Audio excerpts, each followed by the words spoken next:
Now today I'll bring to you the subject of courage, and specifically we'll talk about sources of courage.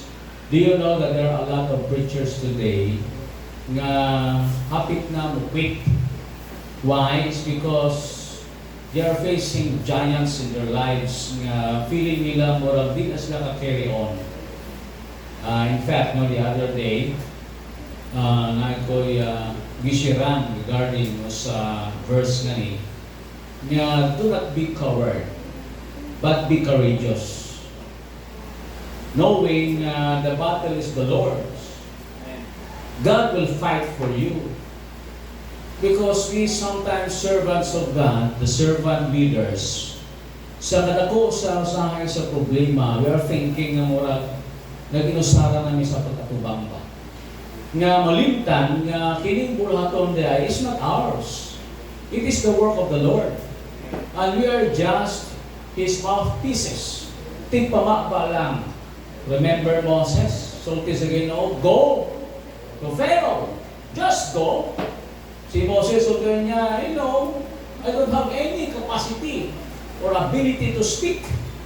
Though Moses is an educated person, tungod kay na-raise siya sa royal family, he got the best of education Egyptian could offer.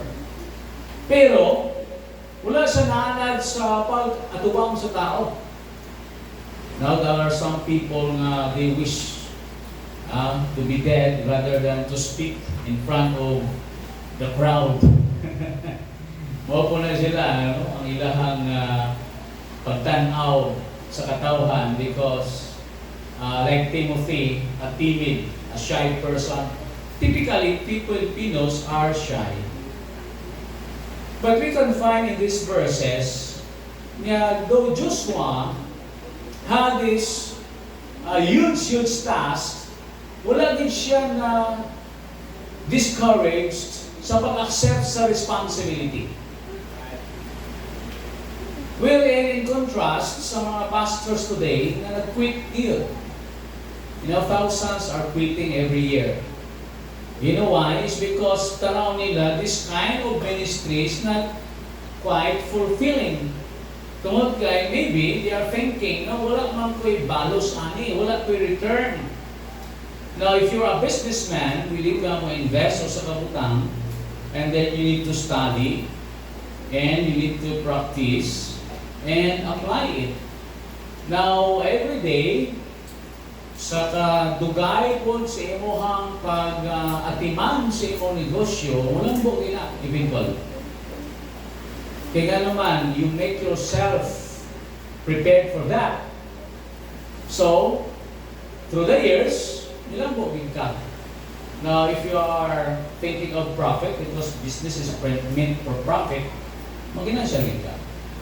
But when it comes to ministry, this is not something that you can gain monetarily. That's why I'm telling my current students and my previous students in seminary, if you want to get rich, do not engage on Bible college. Why? It's because this is not about money. It is ministry, not ministry. It's because people engage in business, ma-engage sa business, day in, day out, kwarta-kwarta yun na. Akong wife nasa store every day, mura gina ang iyang trabaho. So, days good pirmi, sa capital, days good sa asset, expenditures. But when it comes to the work of the Lord, this is something different. Why? Because this is spiritual in nature. But don't get me wrong, there are a lot of preachers na gipadalanginan sa Diyos. But not because they are well compensated by the members. It's because God is really blessing them. In our church, God has been so good because ang Ginoo naging maayo gayon sa pag-provide sa needs iyang alaga. Now, that is God's sufficiency. That's why the Bible says, but my God shall supply all your needs according to His riches. But you know what? Di nato na malikayan one of the reasons why the ministers, preachers are quitting because of the financial incapacity, financial constraint sa kalisod sa panalaki. Why? It's because maybe the children are getting into college, nagdugay sa kalibutan, nakadaghan ang gastuhonon, and members in the church are voluntary. And when they give, that is also voluntary. No one is forcing you. That is for your love of God and knowing the Bible well, what is your duties and responsibilities. So, when a minister serves God, he ministers out of his personal commitment to God. Because it is God's calling. God called you in this office. And this kind of office, being a shepherd of God's flock, it's not an easy one, but this is the highest calling. Why? It's because you are being called by God to be His servant. Ang imong boss din ang Diyos. Jesus Christ is the head of the church, Colossians 1:18. Though yes, Sunday school, it seems na ang pastor moral hari kuminis in the pulpit. Pero seems lang, may ngunidade sa una, pulpit is the coward's castle. Okay, of course, we are having monologues here, so the audience cannot participate. Unlike Sunday school, they can ask questions. But this is not something that we can abuse. It's because this is really a privilege, a sacred work. Dili basta mo barong ka dinhi ang imong huna-huna, dili limpyo. We have the Holy Spirit that will work in our conscience. O dili pwede nga mag-istorya ka dili kay gusto mo lang and you don't have any purpose. Our purpose as preachers of God's Word is to bring forth the Word of God. The pristine or pure Word of God. Nothing more, nothing less. Walay bawas, walay dagdag. We are here to expound. We are here to explain and keep your interest so that whatever you have learned, you can apply it in your life. So, ang inyong diay kayuhan ang itanaw din. This is what God had told Joshua. Joshua, you must lead my people, Israelites. Not for Joshua's own benefit. It's the benefit of God's people. God called Joshua. Sabi niya, in Joshua chapter 1, verse 1, now after the death of Moses, the servant of the Lord, it came to pass that the Lord spake unto Joshua, the son of Nun, Moses' minister, saying, Moses, my servant, is dead. Now therefore arise, go over this Jordan, thou and all these people, unto the land which I do give to them, even to the children of Israel. This is God's calling. So si Moses namatay na, so somebody should take in charge. Si Joshua, which is Yeshua in Hebrew, meaning the Savior, it's like Jesus from the Greek word Isos, meaning Savior. He will deliver the Israelites and lead them to what? The promised land. Of course, there will be enemies waiting for them. Pero naman sabihin, you must cross that Jordan. Jordan River.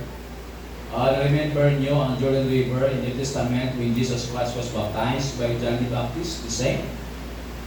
So, morning Jordan River, kaya i-cross. Do you know the word Hebrew is from that word, kanang across the Jordan or people behind Jordan River on the other side? Kasi winter sila sa promised land sa Canaan. So, muna gitawag sa Hebrew from the other side of the river. Okay? So, this was the time na wapas na kasunod sa promised land. Moses brought them to the wilderness, pero si Moses nag-lead kanila out of Egyptian bondage. So, ito ang Red Sea na dinaparted. Tapos, they're being led by God in the pillar of fire by night and pillar of cloud by day. And God has been so faithful. Now, this is the time, nasulti sa Ginoo, Joshua, you must now take the lead. And Joshua, he did not hesitate. Walang isa nag-hesitate sa Sunod sa sugo sa Ginoo. And later on, we will find why. It's because Joshua knows the courage o saan gitawag nga kaisog. You know, when we say courage, this is the quality of mind wherein you'll be able to face difficulties and dangers. It's like fortitude. Remember, fortifying fortitude, we call it fortitude. Fortitude is the mental strength or the strength of mind that gives you the ability to endure adversity or any hardships with courage na naikaiso. Now, this is the mental strength also, wherein you are what? Confident that you can carry out any command. So, ingon din ni Jesus sa Ginoo, lakaw ka, Joshua. And he did. There are two things I want to share with you this morning, the sources of that courage. Wherein nga makita nato nga ano si Joshua, nahimo igid sa paghuman. Now, bear in mind, karon nga panahon, masabtan nato, nga naagya po'y galit sa makatawhan sa Diyos. But not the Jews, but the Gentiles. And it's really sad, no? Kung balito na ito, na mo ba wala naging kaisog ng panayon. Wala naging kaisog ng panayon. And the purpose of this study is not only for the pastors, but for the Christians. Nga unta, masabta nato, asa ba ta nagda-draw sa atong strength o kaisog? Nga nung dili man ta dapat munda, makaingon ka na ako una-una is fixed, my mind is fixed, and my heart is made up. Kaya maingon ka bitaw nga, really good ko, to thick and thin, I am settled. You know, when you become a pastor, kamo mga Bible students, this isn't something no, nga makaingon ka nga, I will try kung kaya ba na ako o dili. It's because this is the work wherein before ka mo enter, imo daan di-prepare mo magulingon. It's like a soldier na before you become enlisted, ikaw na daan nag-fix sa imong muna-muna. Di yun ang courage, nagsugod na sa imong muna-muna. I-prepare mo kaugalingon. Kaya naa din sa sulod ang strength, the inner strength. So when you enter in this kind of vocation, being a pastor of the church, kawalodaan ka, kung sa iyong sudlan. Dili niya siya gitawag na pangalagan na papaspasay, abot sa taas.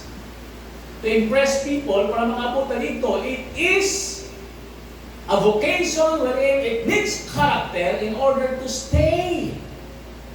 Character. Kailangan o lig-on.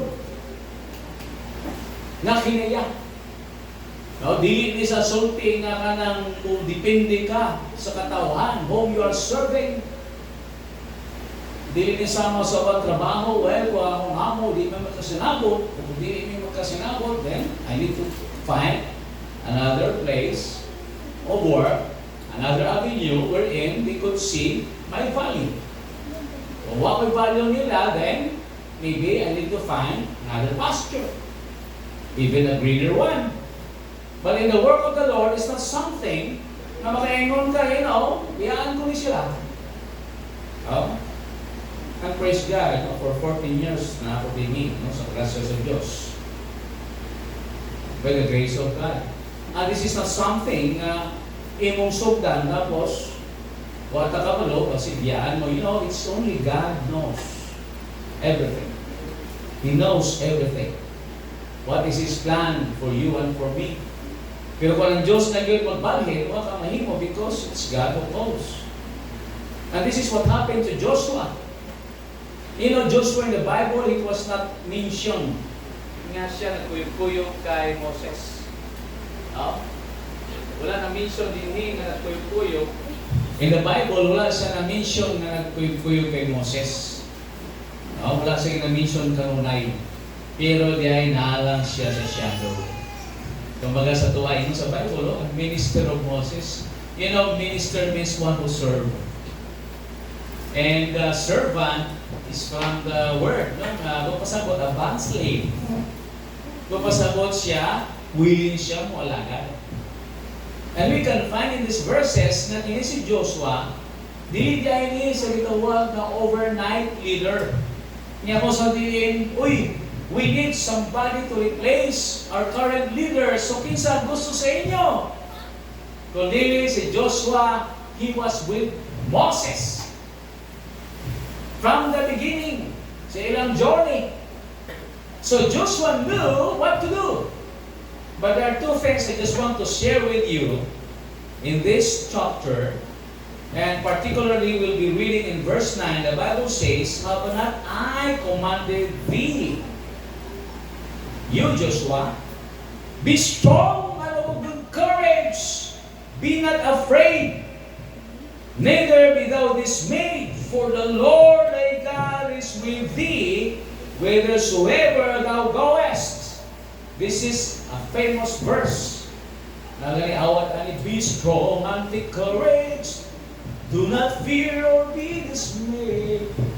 Diba? For the Lord, your God is with you, and His light will show the way. Diba? Be strong. So we need to be strong and take courage. Now this is a very powerful verse.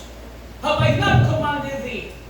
You know, if you learn the background of this story, this is the Israelites who are stubborn, gahi ni sa hard-headed. That's why Moses did not enter the promised land. They were in the wilderness. Moses na nag-murmur, "Mana, what is it? Mura yapon niya, quail? Para sa yapon? Ikaw, Moses, i-deliver mo kami out of the bondage of Egypt na dito, na spices. Lami among pagkaon dito, dili, ibantos mo kami." And 40 years, di ba? They just wander in the wilderness. Tuyok lang sila. Well, if you look at the map geographically, makita mo dito, natuol lang ang Israel from Egypt. When you really close the Red Sea, doon lang, narang sa north. Kasi una, wala pa may GPS, good. Wala pa yung mga satellites, wala pa yung Google Map, muna wala sila kabalo. Pero pagtuyo ka sa Ginoong, ano man, tungkol sa kagahis ng ulo. Okay? But God allowed that for them, to know. Sa gitawag na obedience. Obedience to the law of God. But here is Moses, there's one time, niya ko sabihin, niya dito sa Mount Sinai, pagbalik niya mga tao, na may golden calf. Na nasa Diyos, ikan sa ilang mga lahas. Itunaw nila, nag-form sila ng Diyos because they wanted an image. Niya klaro sa Exodus na ayaw mo pagsimba sa mga Diyos. Mga imahe, maski unsa diha. Because I am a jealous God. There's no other God before me. Now, when Moses saw that, he was so furious. Suko kayo siya. Huwag ang tablet, yung gilabay. Muna sa arko ko din natin, ay-party na sa tablet. So, sabi sa Ginoong Moses, suko na yung kami siyang rod. So, sultihan lang, iyan ni kuhan siyang rod para magawas ang tubig. Yung ano man, it's not easy to handle people, especially difficult people. Imagine kung na kayong libuhan, ginalib, tapos nag-murmur, nag-complain, kapoy yun ka. So, that's the reason why Moses did not enter the promised land. So, this again, Joshua, it's your time. But there are two things, again, I want to share with you the sources of Joshua's courage. Number one, it is the divine power. In Joshua 1:9, the Bible says here, "Be not afraid, neither be thou dismayed, for the Lord thy God is with thee, whithersoever thou goest." Do you know our courage nga nung ang atong kaisog na ni siya itawag na paglahutay is not because of our own strength lang, kundi na ay back up sa Diyos nun na kaisog. Diyos nun na lahog. We need to balance things. It's because some Christians are too much spiritual. to the extreme na, or extent, nga they just, rely on God alone. No? Nga kung sa din, wala na po sila participation or share. Now, we will learn later na naadya ni siya balanse na pagtanaw. Even in this verse. But in these verses, in chapter 1, masabtan nato din na naadya ni partnership with man. But first, we'll learn about divine power. God said to Moses, to Joshua, do not be discouraged, for the Lord thy God is with you. What does it mean? In God's divine power, there is God's protection. Why? Because His presence is with Joshua. Kung masama mo chapter 1, sutin niya, Joshua, as I was with Moses, so I will be with you. Now si Joshua, wala na may question, kung siya, ikaw. Ano man, I've seen, kung yun sa nga ni Moses, pag-lead sa Israelites, diba, ng mga snakes ganit, maski turning the water into blood, itong mga plagues na to, ipadala sa Ginoo, kita tanan to ni Joshua. So siya, wala na siya doubt, anak. Tingnan naman, yes, it's true that God was with Moses. How about you today? Di ba usahay mo doubt ka sa kaayo sa Ginoo? Kung ano natin, ang Ginoo ba mo deliver na ako? Ang Ginoo ba mo uban na ako? Pero ano na ako? Ako papa, nataliwa na dito, naging faithful sa Ginoo, wala may pasagdan sa Diyos. Wala man sa nagbeg, nangalimos, maayo ang Ginoo.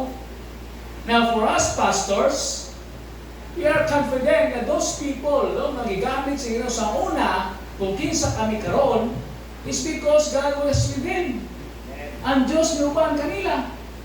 Muna karon mo tanaw mi, dili na hadlok ka na. Kung sa ang tomorrow will bring. Yung sa awit, I don't know about tomorrow. Maski mo bring me poverty ka na ako. Dawat ka man na muna.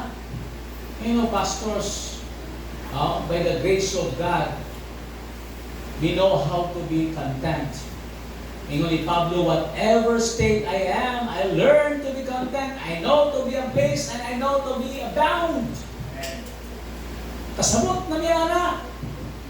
Pero we have proven the Lord over and over again. Ano man, we've witnessed that sa among mga ancestors, sa among mga mentors, kung paano ang Diyos naging maayo sa ilang kinabuhi. I have witnessed personally the goodness of God in my dad, sa akong papa. Siyempre, ang papa na ako, pastor, is an easy task, easy job. Pero ang anak ko, ang Ginoo, maayo yun, kaniya, kung siyang pamilya. Salamat sa Ginoo kay 5 kami karon. Hangtod karon, nagapadayon sa pagpamastor. It's all by God's grace. And kami na mastor karon, dili na sulti nga usa ka aning pamastor kinabuhi,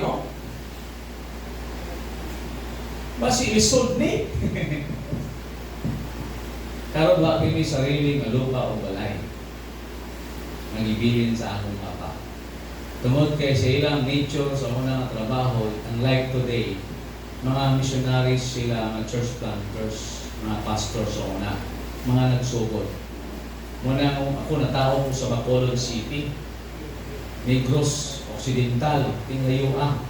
Nung kaya abot pa dito si Daddy, misulti si Mami, so na 22 times sila balhin. Balhin. Manawag din kayo mapundar, kasi sige balhin.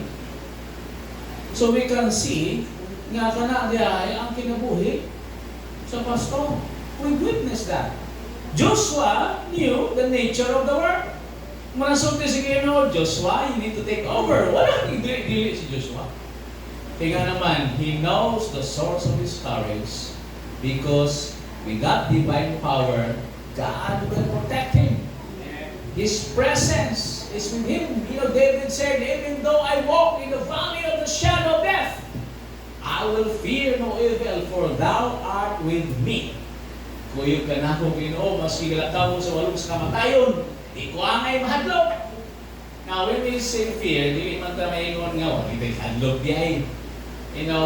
It's like saying, sa, saying bitaw ni Jesus Christ, do not worry for tomorrow, for you don't know, you don't know what tomorrow will bring. Nganong worry man gigamit ng term ni Jesus Christ? Worry means do not be overly concerned. Usahay ng God, sumasobra ng atong concern, nga murag wa ka tayong pagtuo. Sabta na to? Normal lang sa tao ang mag-worry. Mabala ka. Pero the word worry there, it means overly concerned. Kanang dito na atay kabalaka nga murag na po tayo Diyos sa kinabuhi, munang delikado. Of course, no, natin mga bills, natin education, natin mga pera na, naipin sa atong puyanan, usahay. Pero ating kasiguruhan, especially kung natas informal settlers na bilong. Pero naman, ayaw po ng sobra kagool na di na makitaan ang Diyos sa imong kinabuhi. There are a lot of uncertainties of the future na itubang ni Joshua. Why? Because not only naman sa promised land, in the land of Canaan, but also they need to conquer the dwellers there, ang mga nagapuyo. So makikaway siya, dilisuntin nga, tumutuha, sukaton niyo ang lupa. Kung dilisuntin si Gino, ato ka dito, the other side of the river, and then claim that land, no, na kay Ruben, na kay Gad, na kay Simeon, na-divide na sa Ginoo. Pero siyempre, kikaway ka dito sa mga nagpuyo. Well, it's not an easy task. But Joshua knew that God is with him. Sa Bible, if God before us, who can be against us? Greater is in you than he that is in the world. Mas nakoon na sa imuhan, kumulingon sa imong kinabuhi, na nagpuyo, naghari kayo sa kalibutan. But some Christians are living a defeated life. Faith is the victory that overcomes the world. Amen. Munang kanta na ito ba ko lang?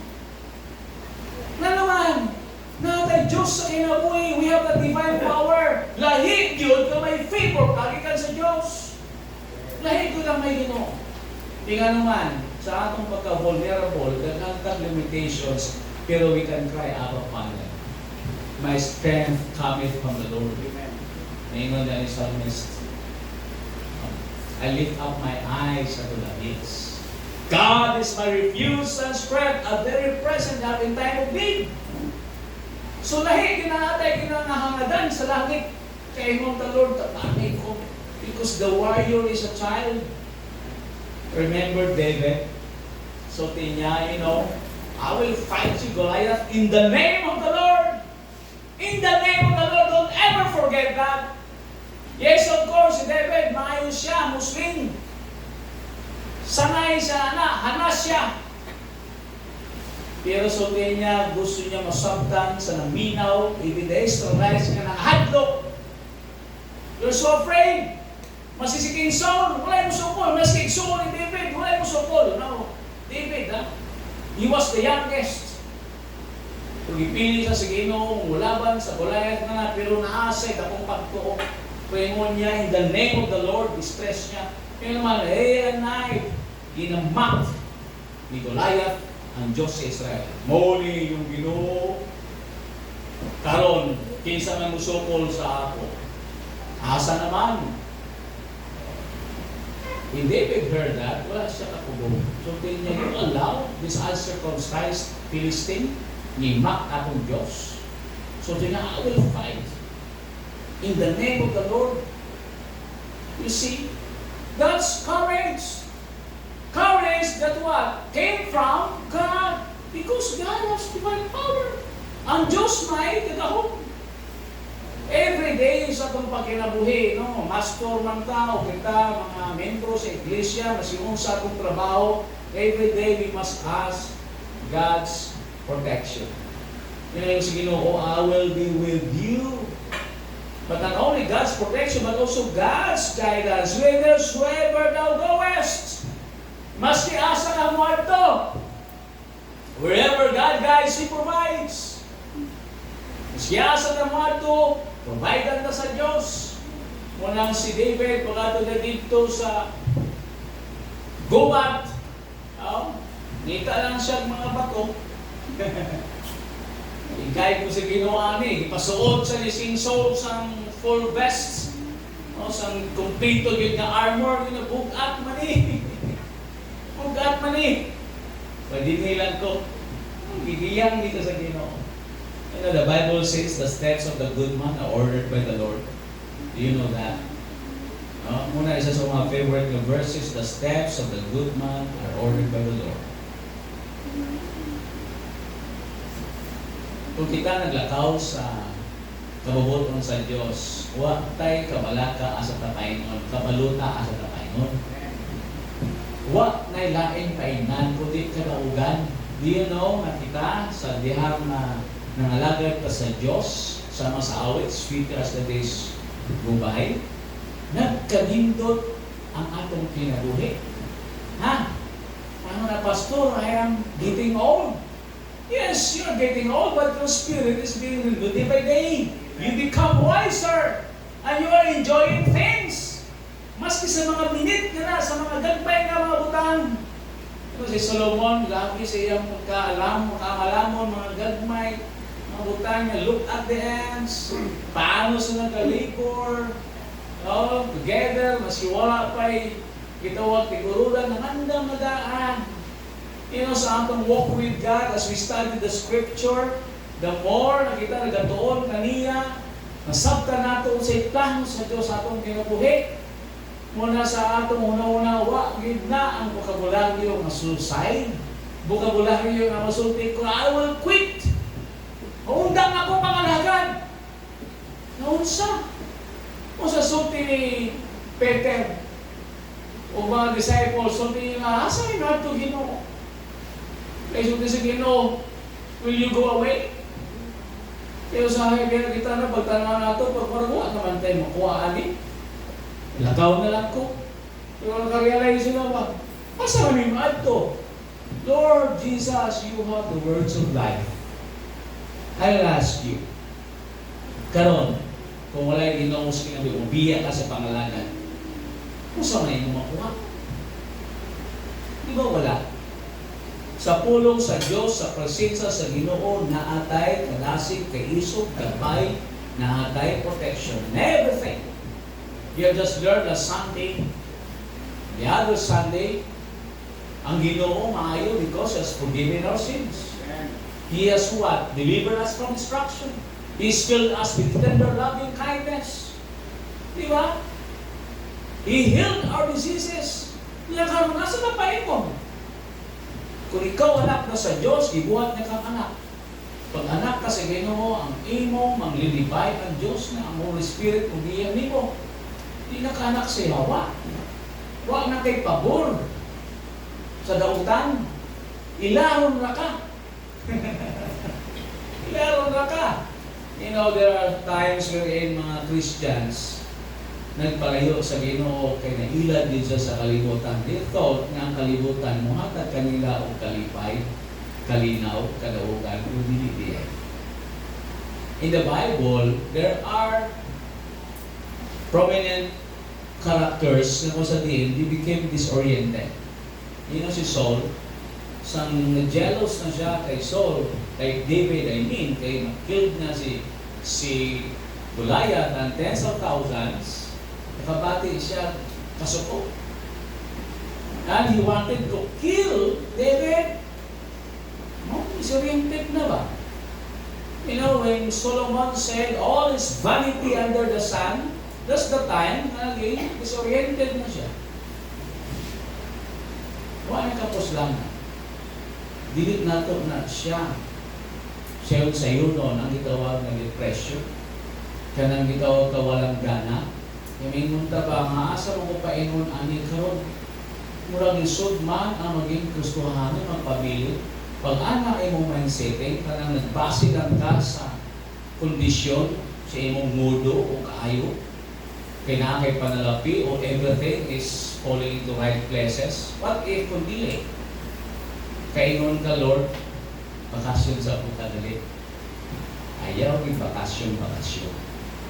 Kaya once gani nga mapukan ka, kanang madaog ka sa imong kakalaw, mawala imong kaisog.